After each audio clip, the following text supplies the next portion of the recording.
Hey, what's up guys? This is Eli Knight with Knight Jiu-Jitsu and with Aperture, and we're doing something fun today. My buddy Brandon Mccaghren, he runs 10th Planet Decatur, and he's doing something on Instagram this week called Fake News. And basically these are things that shouldn't really work in Jiu-Jitsu, but for some reason they do. And man, that just had my mind kind of popping because I love these kind of things. I like submissions from bad positions. I love weird little tricks and things they're really sneaky. So I'm going to share a few of my favorites with you today. Me and Dustin are going to show you some. I'm going to start out with like the kind of top of the heap of dick moves, and this one here is something that I used to get caught with this just out of fun for him, not for me. Rodrigo Gracie used to do this to us, and it was from mount position. He would get on top of mount position.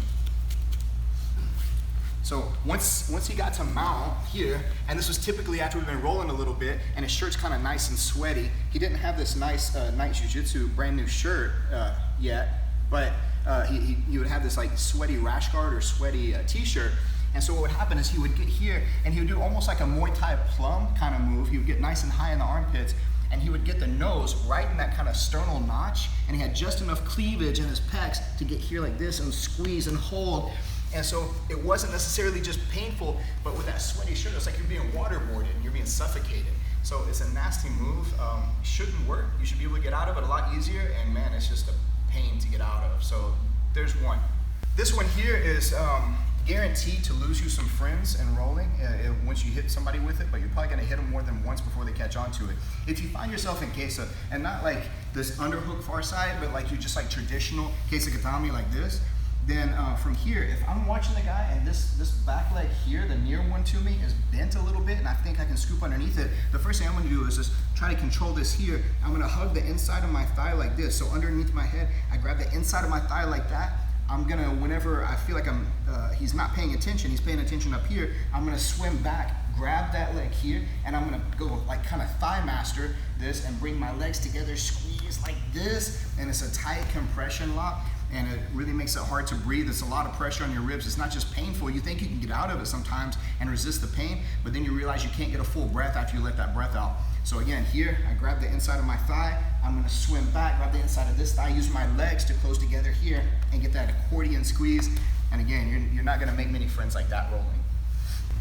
So another one from Kesa, for some reason I have like a ton of these because I used to play this like old school Kesa position a lot more.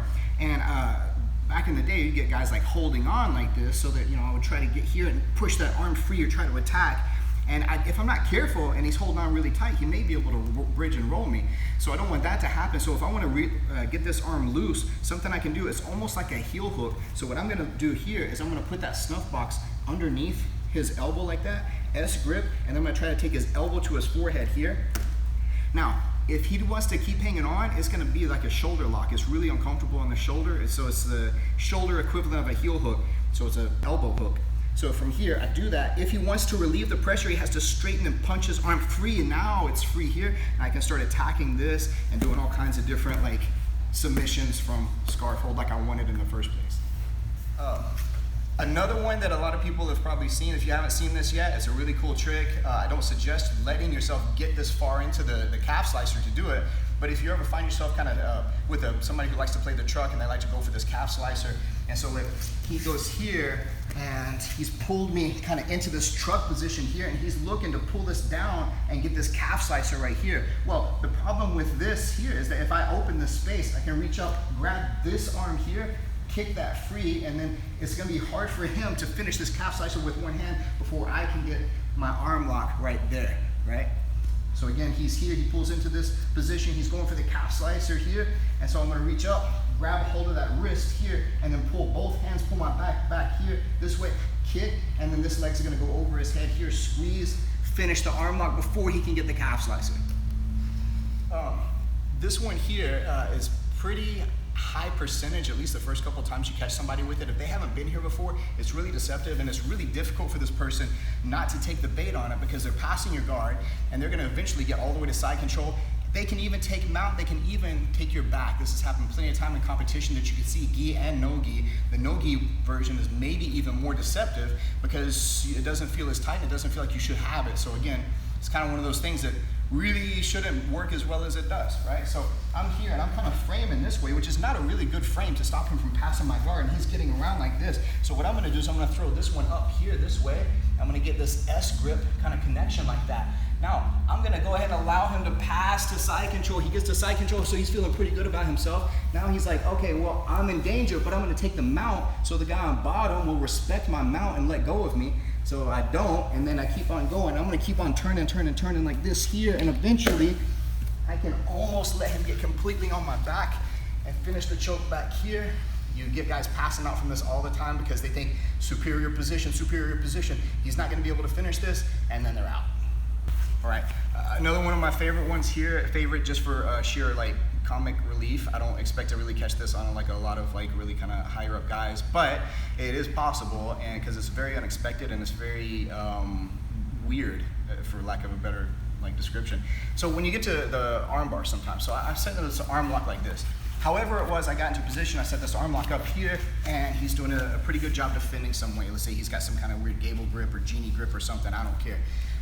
What's gonna happen here is now, from this, I can do all kinds of different leg configurations, I can do different breaks and stuff, but this one is very unexpected. I'm gonna, for demonstration purposes, I'm gonna have him kind of turn his head away a little bit and clench his teeth together, because if not, it can be kind of nasty.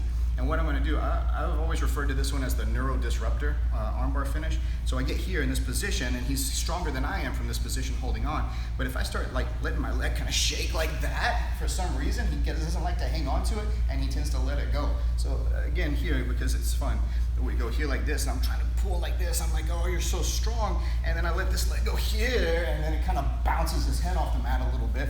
Nobody likes that at all, and he gives me the arm sometimes. So there's another one of those fake news moves like that. So anyway, I hope you guys enjoyed these. I'm gonna put some of these on Instagram. Go ahead and follow me if you're not already. So like and subscribe to the Night Jiu-Jitsu channel. Keep watching Aperture Fight Focus. And buy this t-shirt, guys. Look at that. All right, brand new. Get it.